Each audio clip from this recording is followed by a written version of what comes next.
स्वागत है दोस्तों इस नए वीडियो में। इस वीडियो में आज हम चर्चा करेंगे एज यूजुअल एक ट्रांसफर के इंपॉर्टेंट डिसीजन के संबंध में।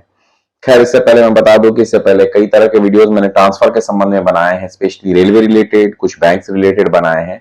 लेकिन आज जो मैं चर्चा करने जा रहा हूं वो एक कॉमन है। कॉमन चर्चा ऐसी है कि इसे हर डिपार्टमेंट के लिए यूज किया जा सकता है, हर government department either private department भी यूज कर सकता है। अगले वीडियो में मैं प्राइवेट डिपार्टमेंट का ट्रांसफर स्पाउस ग्राउंड का कैसा होता है वो भी बताऊंगा। खैर इस वीडियो में जिस टॉपिक को लेके आया हूं उस पर चर्चा करना चाहूंगा।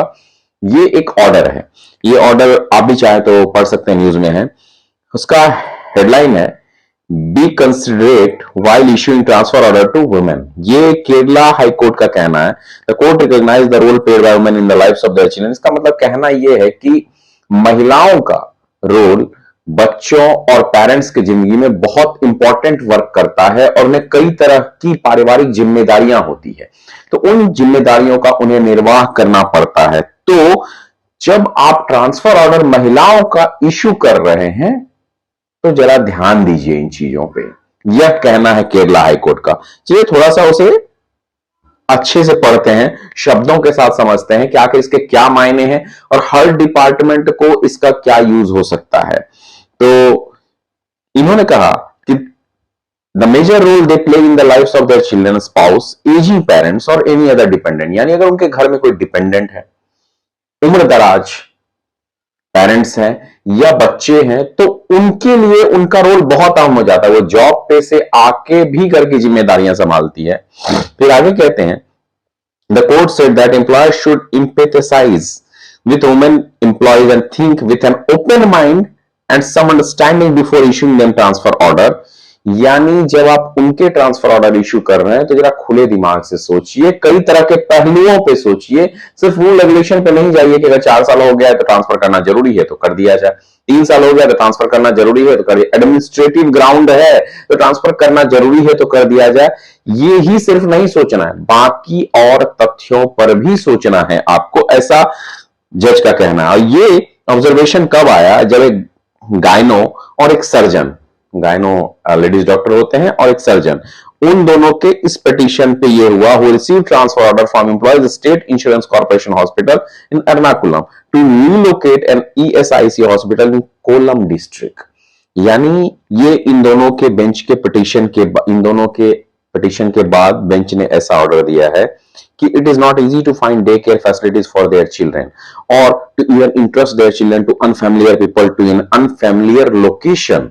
They have to make new friends and create a social network and support system from scratch, which can be stressful as time consuming। अगर आप पूरे न्यूज को पढ़ेंगे, इसका डिस्कशन हम करते हैं। इसका केस कैट में गया, सेंट्रल एडमिनिस्ट्रेटिव ट्रिब्यूनल में एर्नाकुलम में चैलेंज किया गया ट्रांसफर ऑर्डर को, and the tribunal did not pass any order in the favour saying that they had already been relieved from the duties. यानी ड्यूटीज पे से रिलीव हो गए हैं, कैट ने ऑर्डर दिया तो उन्हें ये ऑर्डर मानना ही पड़ेगा। मतलब आपका ट्रांसफर ऑर्डर निकला, किन्हीं कारणों से आपको ट्रांसफर ऑर्डर एक्सेप्ट करके जाना पड़ा, तो कैट का ऑर्डर था कि रिलीव हो गए तो मानना ही पड़ेगा। बट उन्होंने हाईकोर्ट को अप्रोच किया, केरला हाईकोर्ट को चैलेंज किया और इस डिसीजन पे ये अंडरस्टैंडिंग में, तो इसमें क्या है, महिलाओं को क्यों कंसिडर किया जाए। महिलाओं के कई तरह के जॉब ड्यूटीज रहते हैं, कई तरह के वर्किंग रहते हैं और कई तरह की सोशल रिस्पॉन्सिबिलिटीज रहती हैं, कई तरह के फियर रहते हैं। आप किसी जगह पे ऐसे दूर दराज के क्षेत्र में, जंगल जैसे क्षेत्र में, गांव जैसे क्षेत्र में, कई ऐसे जगह जहां कई तरह की डिफिकल्टीज पुरुष से ज्यादा महिलाएं फेस करती है, वहां पोस्टिंग ना करिए। उनके बच्चे हैं, इनमें क्लियर का बच्चों के लिए डे केयर फैसिलिटीज अवेलेबल नहीं रहेंगी, अनफैमिलियर पीपल या अनफैमिलियर लोकेशन रहेंगे, तो वो कहां कहां मैनेज करेंगी, एजिंग पेरेंट्स को किसके बल पे छोड़ के जाएंगे।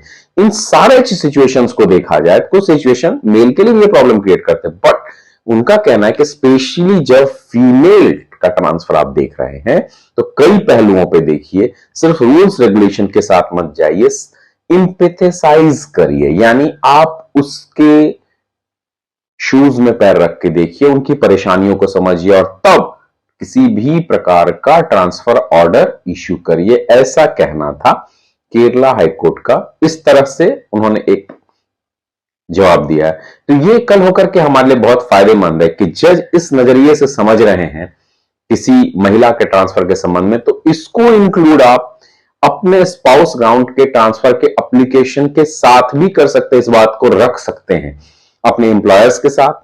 एम्प्लॉयर्स ना माने तो उसके आगे आप जा सकते हैं, बट ये पॉइंट क्लियर है एक तरह से कि आप इसको रख सकते हैं। और फिलहाल 1 साल से तो स्पाउस ग्राउंड ट्रांसफर को बहुत ज्यादा लेवल पे कंसीडर किया जा रहा है।